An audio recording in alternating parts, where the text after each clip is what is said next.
عید کی نماز ادا کرنا یہ واجب ہوتا ہے اور 2 رکعت نماز ہوتی ہیں. اس کا طریقہ انشاءاللہ میں آپ کو عرض کرتا ہوں. عید کی نماز کے بعد آپس میں مبارکباد دینا، گلے ملنا، یہ مستحبات ہیں اور مسلمانوں میں رائج ہیں، اس میں شرعاً کوئی حرج نہیں ہوتا ہے. بات کر رہا ہوں کہ اس کلچر کی وجہ سے انسان مشکل میں پڑ جاتا ہے. جیسے عید کے دن لوگ 3 دفعہ گلے مل رہے ہوتے ہیں نا، تو یہ بھی کوئی سنت نہیں ہے گلے ملنا عید کے دن، اور خاص طور پہ 3 دفعہ. تو یہ بھی کلچر بن چکا ہے. لیکن اس کلچر کا نقصان کیا ہے کہ آدمی اگر 5-6 آدمی گلی میں آ رہے ہو نا تو راستہ بدل لیتے ہیں لوگ کہ یار 5-6 سے 3 دفعہ کا مطلب 5 کو 3 سے ضرب دے 15 دفعہ گلے ملنا پڑے گا. گلے کو یوں گھما، پھر آگے سے 4 آدمی اور آ رہے ہیں، تو عید کے دن ایک اچھی خاصی ٹینشن بن جاتی ہے، خاص طور پر ان لوگوں کے لیے جو مشہور ہیں. تو اس لیے اسلام نے آسان رکھا ہے، بھائی ہینڈ شیک کرو، السلام علیکم. ادب کا تقاضا ہے دونوں ہاتھوں سے ملا جائے، نہیں تو ایک ہاتھ سے بھی مسافہ کر سکتے ہیں. السلام علیکم، وعلیکم السلام، کیا حال ہے بھائی، خیریت سے ہیں؟ چلو جی پتلی گلی سے نکلے آپ. تو ہلکا رکھیں، خود بھی ٹینشن میں نہ آئے، دوسروں کو بھی. تو جائز ناجائز کی بات نہیں ہے، جائز تو ہے لیکن ٹینشن والا کام ہے. اس رسم کو میرا خیال ہے فروغ نہیں دینا چاہیے.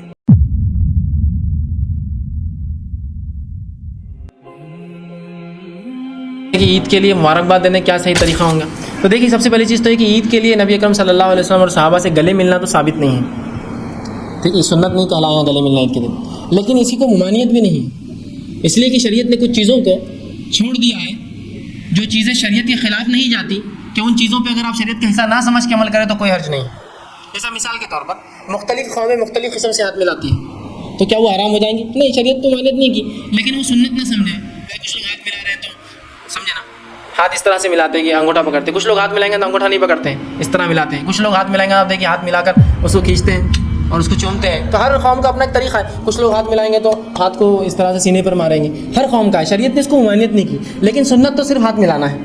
رہا بات کی چیزیں تو شریعت نے منع نہیں کیا. اور یہ رسومات جو ہوتے ہیں یہ شریعت کے خلاف نہیں، تو شریعت اس کو برا بھی نہیں سمجھتی ہے، ٹھیک ہے. یا مختلف قسم کے لباس جو مختلف علاقوں میں پہنے جاتے ہیں، جیسا کہ افغانستان میں افغانی، پاکستان میں پٹھانی، پنجاب میں پنجابی، کشمیر میں کشمیری.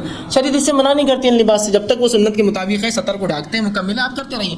اسی طرح خوشی کے اندر بھی شریعت نے کچھ باتیں بتائی ہیں، لیکن کچھ چیزوں پہ چھوڑ دیا ہے کہ ہم لوگ کر سکتے ہیں، ٹھیک ہے. جیسا مثال کے طور پر عید کے دن لوگ عیدی دیتے ہیں ایک دوسرے کو.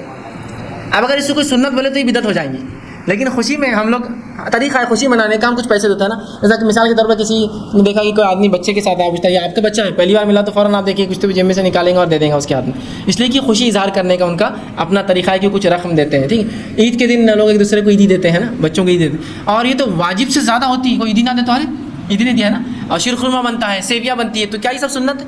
جب تک ان اعمال کو آپ سنت نہیں سمجھیں گے تو ان پہ آپ عمل کر سکتے ہیں. شیرخرما بنا رہے ہیں، سیویاں بنا رہے ہیں، عیدی دے رہے ہیں، مخصوص کپڑے پہن رہے ہیں عید کے دن، یہ عید کے دن پہننا فلاں ہے، تو یہ درست ہے. اسی میں یہ بھی شامل ہے کہ اگر مبارکباد دینے کے لیے آپ کوئی ایک طریقہ اختیار کرتے ہیں جو شریعت کے خلاف نہ ہو تو کوئی حرج نہیں. جیسا کہ ہمارے پاس گلے ملتے ہیں لوگ، تو گلے ملنا بہرحال شریعت کے خلاف نہیں ہوگا. کب تک؟ جب تک کہ اس کو سنت نہ سمجھا جائے.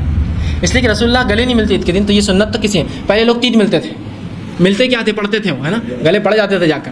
اس وجہ سے بہت سے لوگ دیکھ کر بھاگ جاتے عید کے دن، نہ کوئی یار یہ گلے پڑیں گے، آپ یہاں سے نکلو، ہے نا.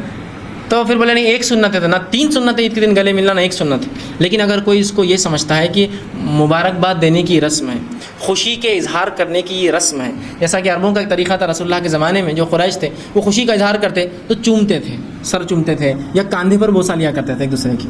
لیکن رسول اللہ نے کبھی روکا نہیں کہا کہ کیوں کرتے، نہیں انہوں نے کبھی اس کو سنت کہا، یہ سنت ہے ایسا کرنا، ٹھیک ہے. ہاتھ کسی کا چوم لیا، ٹھیک، تو یہ ان کا احترام کا طریقہ تھا. یا محاورتاً بولتے تھے اس طرح سے کہ دل چاہتا ہے کہ تمہارے پیر چوم لو، اتنا اچھا کام کیا تم نے. محاورتاً ایسا بولتے، چومتے نہیں تھے جا کر پیر، اس کا محاورہ عزت اور تعظیم کے لیے. تو ان چیزوں کو شریعت نے نہیں روکا، ٹھیک، بولنے کے حد تک یا کچھ چیزوں کے عمل کرنے کے حد تک ان کو چھوڑ دیا علاقے میں. تو جب تک ہم اس کو سنت نہیں سمجھتے تو عمل کرنے میں کوئی حرج نہیں. گلے ملنا ٹریڈیشن ہے، اس کو سنت اور بدعت کا مسئلہ اہل حدیث نے خام خواہ بنا لیا.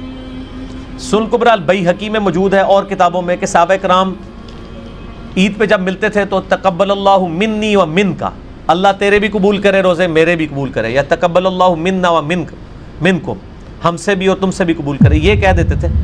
گلے جتنی بار مرضی ملے جی، سب سے پہلے ان کو گلے ملے جڑے تانوں سب تو پیڑے لگتے ہیں، پھر منا کے تانوں کہ گلے مل دیو کہ نہیں، صلہ رحمی کریں، ٹھیک ہے نا. عید کے عید والے دن تو ملے نا. تو یہ ٹریڈیشن ہے، گلے ملیں. اچھا گلے ملنے کو تو سارے بدعت کہتے ہیں، عیدی کو کوئی بدعت نہیں کہتا. یہ کون سی سنت ہے؟